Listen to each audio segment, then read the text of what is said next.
All right, we're live to preview the final ODI between India and Australia. It's the first live stream, or rather the second live stream of the year, but the first match-related live stream of the year for cricket.com. Wishing you all a happy New Year. I know we did do it yesterday during Monday Night Live, but Neha and Shomi, of course, weren't a part of it. So I let them also do the honors.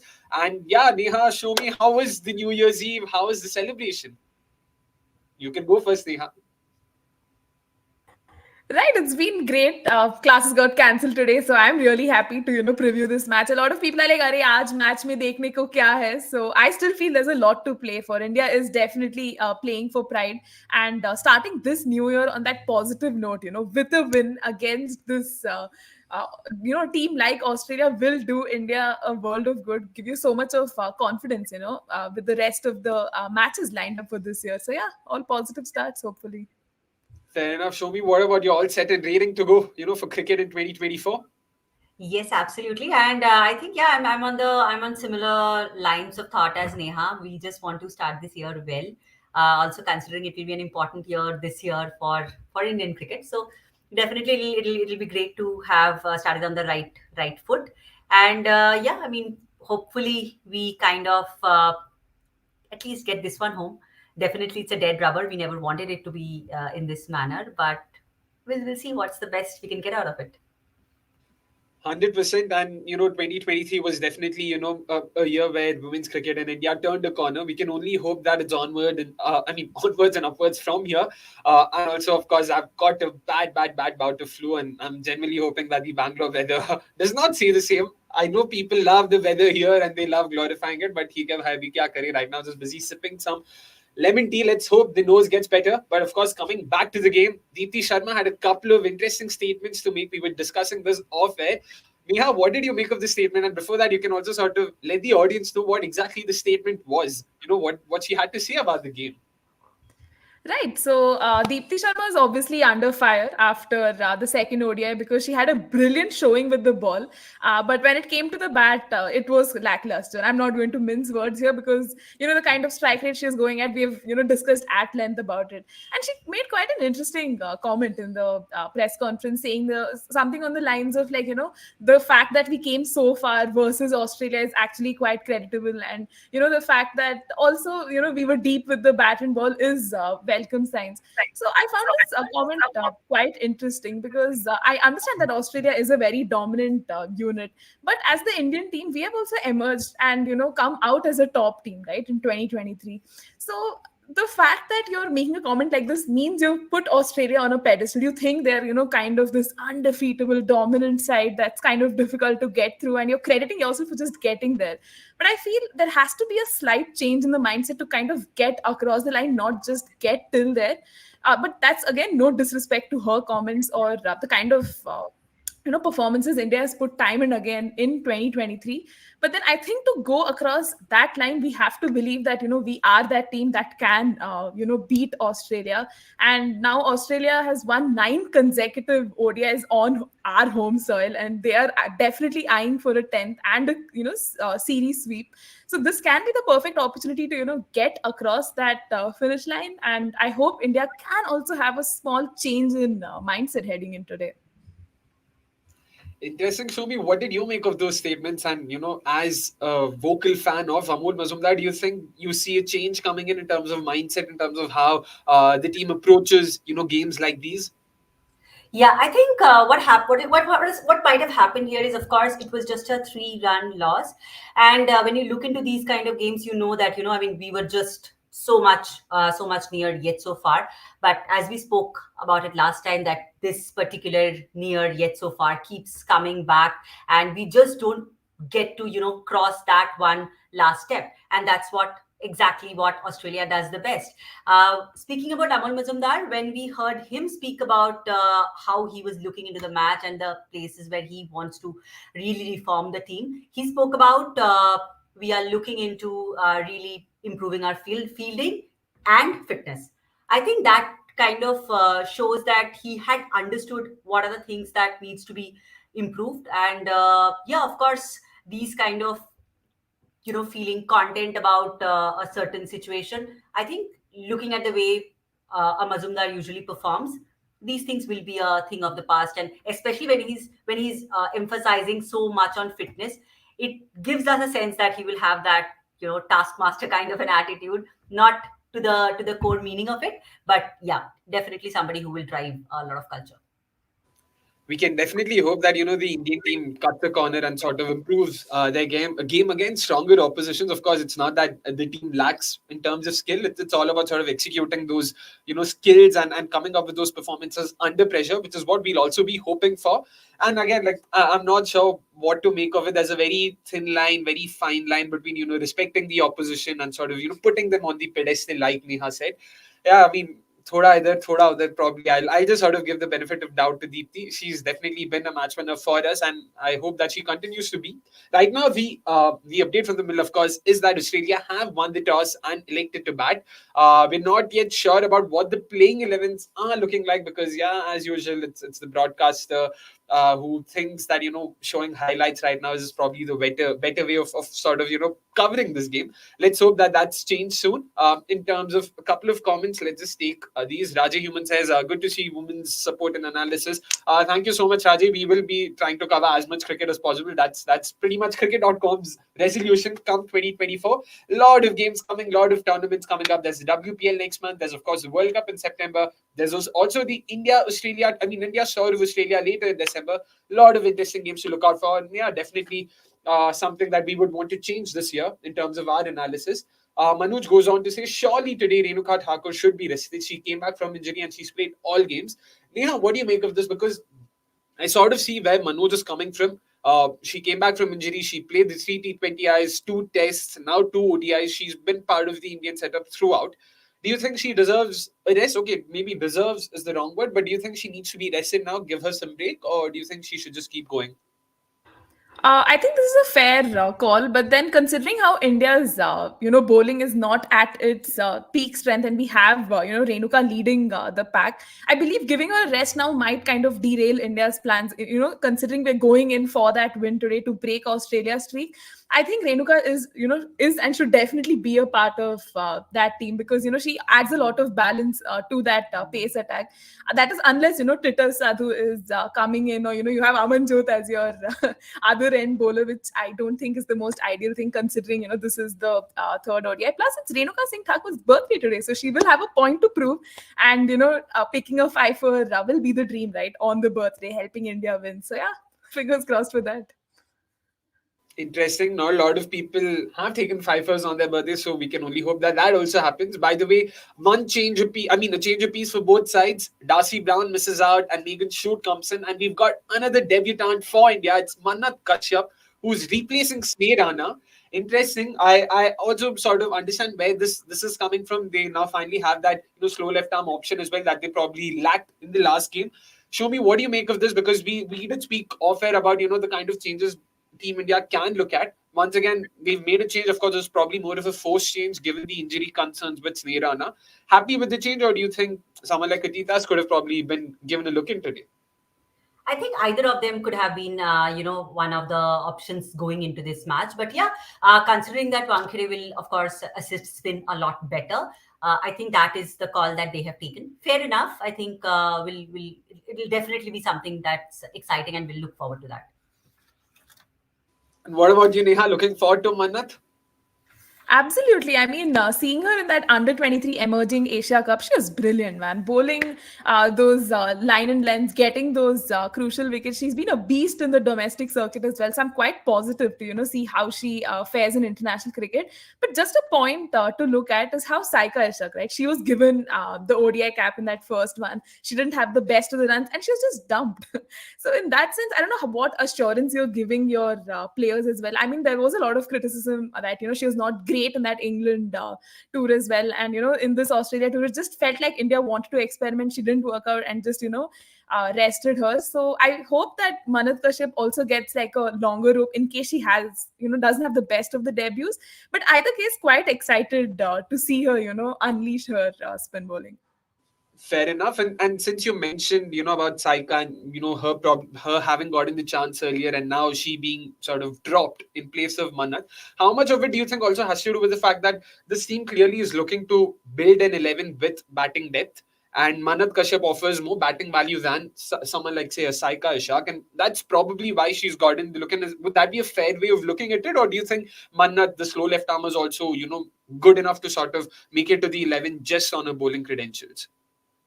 I Neha, you believe can. it's a yeah, sorry. So I believe it's a mix of both the factors because, of course, she is one of your stellar spinners in the domestic circuit. So, slotting her in will, of course, add a lot of value to the side because, we don't have Sneh Rana playing in today. And even I think getting in Harleen wouldn't add so much depth to the bowling. So, Manat Kashyap definitely walks in as, a ready spinner who can get you those wickets, break those important partnerships. And more importantly, the Aussie women haven't played her, right? So, I think that is something they will also be. Getting their minds around, hey, what does she offer? What is something different? So in that sense, I think she brings that novelty and uniqueness to the attack that, India kind of did lack. But either case, I think, she will definitely look to have a good run today. And yeah, all eyes peeled to see her. 100%. Show me, what about you in terms of Manat Kashyap and that change? Still a solid 11, right? And given that we will be chasing once again, exactly the kind of 11 you would want to have. You've got 10 batting options, you've got plenty of bowling options as well. If I'm not wrong, who? Smriti, Richa, and Yastika, probably the only ones who don't bowl. I'm including Yeah. Jamie as well because she still can roll her arm over. It's not like she just cannot bowl. So that's still 7 solid bowling options plus a Jamie to have. That's definitely not a bad place to be in, right? Definitely not. And as we always speak about that, a batting depth in such a unit always helps. So I think from that point of view, this is perfect. Also, I was just trying to recall, I don't recall who's there, who's the part of the T20 side. Are any of them a part of the T20 side? Is India also trying to look into a few options from the T20 upcoming series or not? I think that's something that we definitely need to look up and check. I don't have the team right off my mind, but yeah, I think that also will be something that India team will try to fortify over this game and try to understand that who are the ones that who are playing well in these conditions. Of course, the venue changes to DY Patil, but largely the conditions, the weather conditions, etc., will remain constant. So I think, yeah, something to look forward to in this match as well. Definitely. And let's take a few questions before we, of course, move on in the preview. Let's start with Cricket XYZ. What does the India's women's team need to learn from the Australia's team? Interesting question. I know we've spoken about how much there is in terms of to emulate, for us to take a leaf out of, like I said before, that I don't think we should take a leaf out of Australia's playbook. Bloody hell, steal the playbook and copy it as is. That's what I believe. Neha, let's start with you on this in terms of how this Australian team is and how this Indian team is. I see more similarities to this current Indian 11 than, say, what it was looking like even 5-6 months ago, the 11 that they had in Bangladesh, in terms of the options they have. That's something that's always been a hallmark of an Australian setup. Plenty of batting options, plenty of bowling options, solid batting, solid bowling, all of that stuff. That's sort of taking shape in the Indian lineup. Is would that, again, am I wrong in thinking that way? What do you make of this? First up, I think this is a great question because Australia, the kind of team they've been, the number of World Cups they've won, it literally speaks for itself. So there's definitely stuff we can learn from the Aussie team. I think one can definitely be the fielding, right? I know even they didn't have like the best of the runs, but in general, when you look at Australia, they are like a class apart when it comes to fielding. You hardly see them drop catches. And I think that is something we can definitely learn from them. And also about the fact of stitching partnerships. Like when they're batting, even though they lose wickets in clumps, like they're like 4 down or something, they still have that assurance ki, hey, I have batters coming in at 5, 6 and 7 who can still build partnerships, and that belief is very, very important, which I feel like our girls kind of lack sometimes, or they end up taking the situation not so seriously as it should be, because in the second ODI we saw how the run chase was pretty much under control. The run rate was not like running away but we still saw the match run away from our hands, which is a discussion we have had time and again. But perhaps this fielding and building partnerships aspect is something we can definitely learn from them, and the never give up mindset, because the Australian mindset is like till the last ball is played, we believe we can win. Even though we are like battling injuries or like we have cramps or anything, we have that mindset. I think that if we imbibe from Australia, among the myriad of things that would probably take an entire show itself, can be something we can look to imbibe.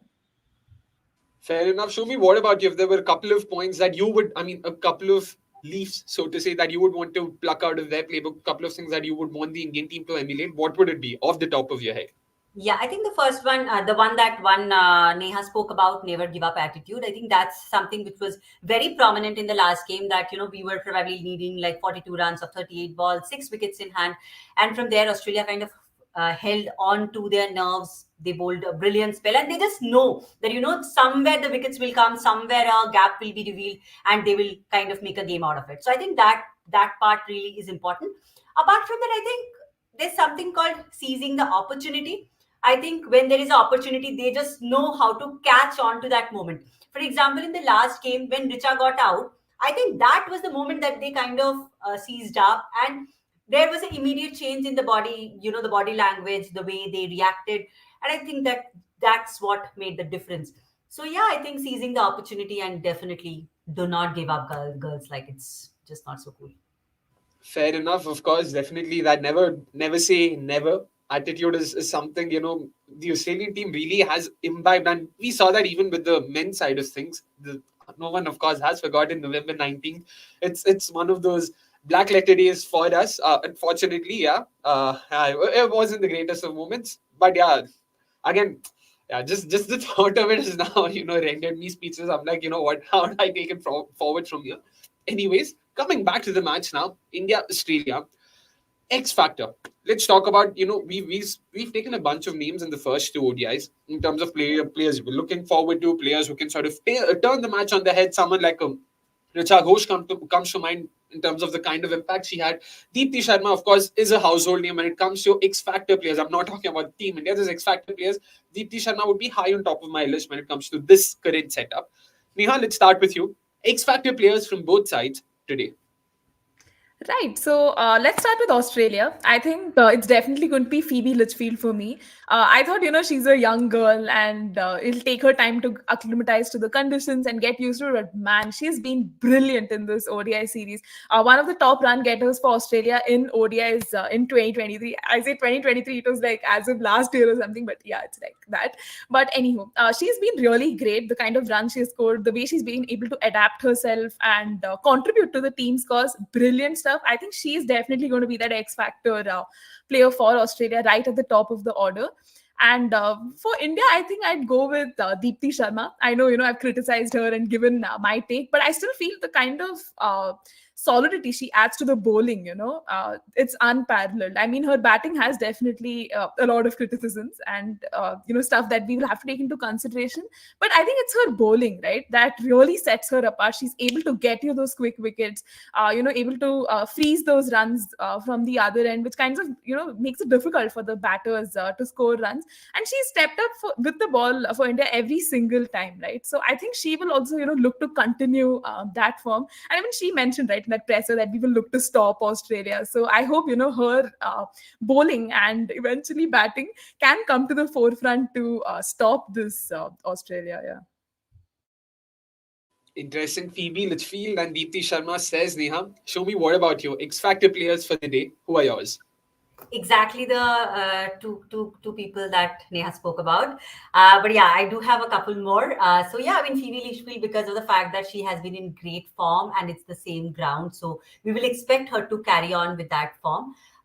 In India, Deepti Sharma, for the fact that, we have seen that in the past as well, that once she gets into a form, she really is consistent. So from that point of view, I'm also looking forward to Deepti Sharma. But beyond that, I'm also looking forward to Smriti Mandhana for two reasons. Number one, in Mumbai, she is the one who probably has around a 47, 48 kind of an average, and it has been quite a consistent, play from her. So I think, and she has not yet been that X factor of a player yet in this particular series. So we can hope that today she will play with a lot less pressure and she will kind of express herself.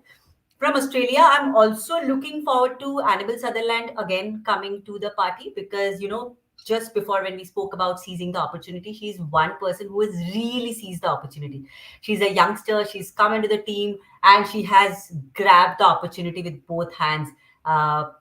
Unlike many of our players, like for example, When Yastika had been given an opportunity in the top of the order, is she really grasping that out? Is Richa really grasping that promotion in the batting order out? So all those things are yet to be revealed. But when it comes to Australia, they have really captured on those moments. So I think, yeah, these two, apart from the ones Neha mentioned, definitely I'm looking forward to Smriti and Annabelle Sutherland. Interesting names, those once again. Of course, Smriti coming back from, I'm not even sure what it is, but yeah, let's hope, she has a better knock today. Last time around, she did start off really well, but unfortunately, just gave it away to Alana King. Let's hope that won't be the case this time around. And yeah, as far as my X factors are concerned, again, it might be my bias, but it's very hard for me to look past Shriyanka Patil. I did name her last time, and again, the only concern I had last time was, what if the occasion and all of that gets to her? Clearly wasn't the case, but even then, okay, just to sort of spice it up and make it different. Let's have more names coming in so that we can talk about more players. I'll actually go for Yastika Bhatia, a youngster that I've really been impressed with. And I also feel, just like Jemmy, ODI is the format best suited to her. Test probably the best, but when it comes to white ball between T20s and ODIs, I feel that is sort of, I mean, because she gets the time to, play herself in and she can set the tempo. And I really liked her, even in terms of technique, she seems very solid. I don't think there's any technical deficiencies, something that we tend to associate with, like a Shifali. That's not the case with Yastika. So I really hope, she comes good. She's one of those who doesn't mind grinding it, then consuming a few balls. She can soak in that pressure. She's not sort of too perturbed by it. So yeah, that's one name I'm looking forward to and hoping she comes good for India today. And from Australia, I had a couple of names. I earlier mentioned, of course, Darcy Brown and Georgia Williams. So I was like, what, let me go for a different name once again. Let me not go for the same ones. Alana King was a close second in both the previous two ODIs, and she once again turns out to be a close second because I've gone for Kim Garth. I really liked her first spell, her opening spell, the one that she bowled to Richa Ghosh. Solid lines. She was very attacking, and she seemed, at the cusp of taking a wicket to practically every ball. Unfortunately, it didn't really sort of, she wasn't able to convert any of it, but that's the nature of the game. And I'm hoping if she's able to maintain that consistency, she's definitely someone who can be a handful, or rather more than a handful for India. So yeah, Kim Gart and of course Yastika Bhatia will be my two names. And guys, of course, like the comment below. Please do make sure you're hitting the like button if you haven't already. I know I don't mention it too often in between because मेरे को लगता है कि भाई लोग आपको पता है ये सब. तो भाइयों और बहनों, please याद करके just make sure you're hitting the like button if you haven't already. And also please make sure you subscribe to us if you haven't already. For a second, I forgot both of their names, both of the handles. That is, never on the back foot and six pack and sixers. Thank God, yeah. My memory has not failed me so far. Let's hope that continues to be the case in 2024. So yeah, in case you don't want to miss out on any of our top-notch coverage in 2024, please do make sure you're liking, you're sharing, and subscribing to our channel. Yeah, moving on, of course, to the game. Let's talk a bit about Australia. We've spoken in detail about the Indian side and what to look forward to and the players we're looking forward to and all of that. Yeah, let's start with you. From the Australian lens, they've taken a 2-0 unassailable lead. There's nothing much to gain out of this victory. It is a dead rubber. How would you approach this game, given that, again, they are a bunch of experienced players? It's not like, they have a lot of youngsters who they need to give chances to. So how would you approach this game, as Elisa Healy, as this is your first, bilateral series as the Australian skipper? How would you approach this? Again, that's a great question because Australia is the kind of setup, that would want to, end the series on a very dominant note, heading on to the T20 series. So I think today they're going to play the match with the same seriousness that they did with the first two ones. Now, even Australia, right, they would, although, they have the perfect team on paper, they have the perfect ODI template and everything working for them. If you actually kind of do a post-mortem of the second ODI, you realize there were some things that didn't work out. With respect to, first, let's talk about the kind of total they got on board, right? 258 is definitely something they were not aspiring for. I'm pretty sure they were aiming somewhere in the 275 to 300 range. So where did they miss out? Plus, I think Elisa Healy has been out of form herself. So I think, she would also want to get herself amongst runs heading into that T20 series. Plus, I think Australia would approach this match like any other because, if this is like a 10th consecutive win on like Indian soil, they get to register. So I don't think they would leave any stone unturned to do that. But I think one of the concerns they can address is perhaps how, when they lose wickets, suddenly they lose momentum, and the dot balls start piling up. So that is something they would definitely want to look into. But besides that, I think they have a lot of positives that did work for them, right? You had Elise Perry scoring another 50. Then you had late flourishes from Annabelle Sutherland, and Ash Gardner also kind of chipping in. Plus, that bowling also seems to do a good job every single time. So yeah, even though they've enforced that one change today, I think to give some match practice. But all in all, I think they still will look to go for the win. Fair enough. Show me, what about you in terms of, again, from the Australian lens, same question. How would you approach this game, given that, they are 2-0 up and they're not going to lose the series come what may? Yeah. Of course, they don't seem like the side who would risk complacency, but how would you approach it? Yeah, I think the couple of things that they will really try to rectify from the last match, definitely dropping catches, not their forte. So definitely they will look into that part. Secondly, I think the middle over crisis is real for both the sides, especially if you look into the last match. Definitely there was a partnership in between Ellis Perry and Lichfield, but beyond that they also kept on losing wickets, and somewhere that's what led to a 258. So middle over. Getting over those middle over jitters and getting the middle over a lot more solidified is something that they will look forward to.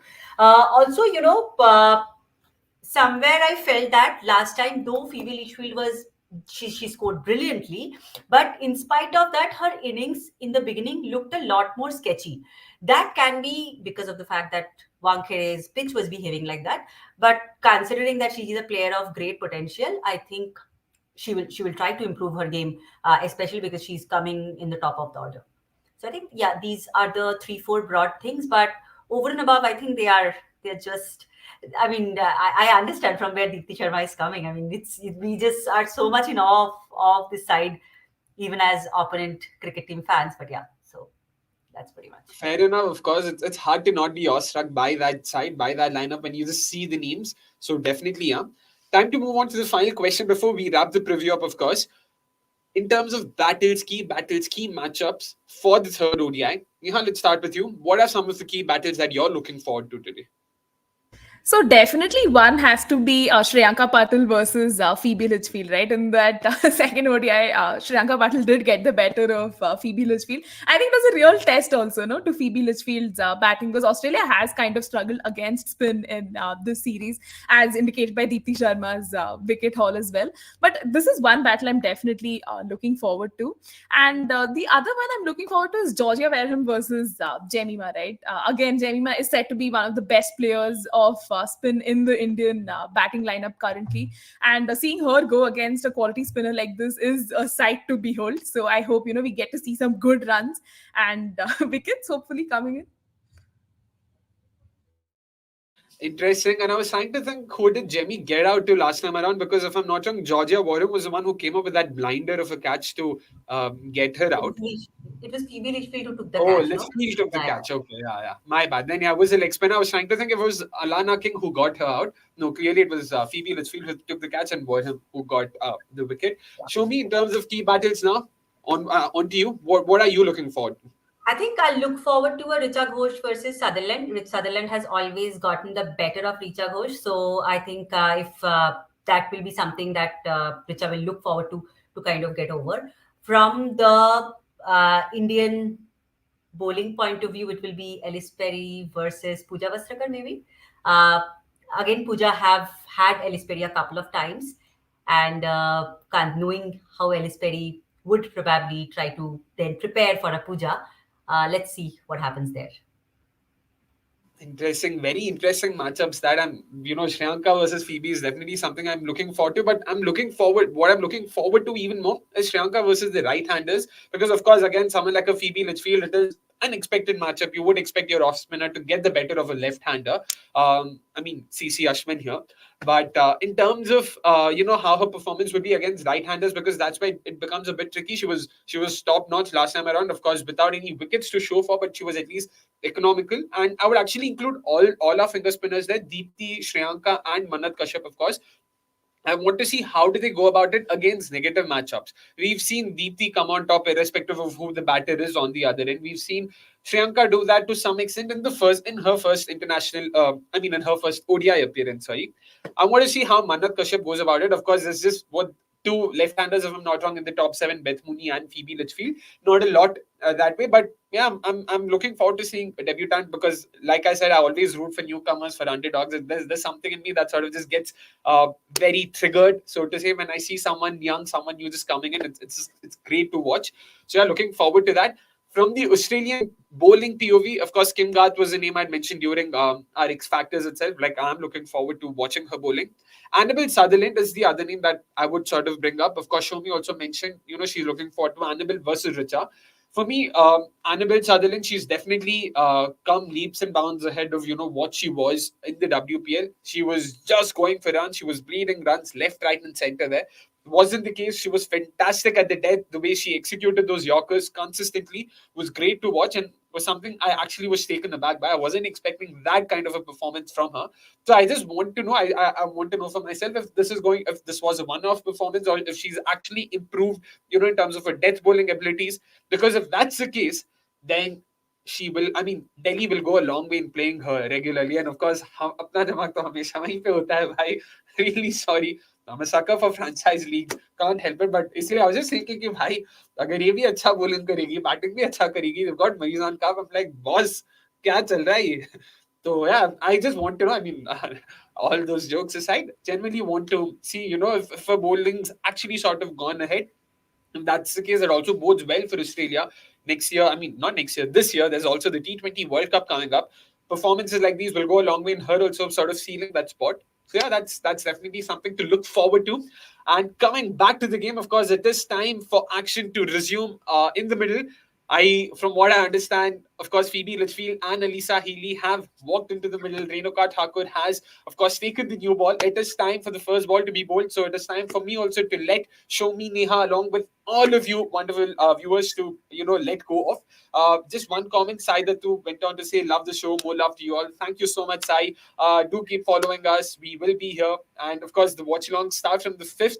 We'll talk a bit more about all of that during the review. Right now, it's time to let go of all of you. Thank you so much, guys. Have a great game. Let's hope India wins and let's hope it's a 2-1 finish and not a 3-0 finish.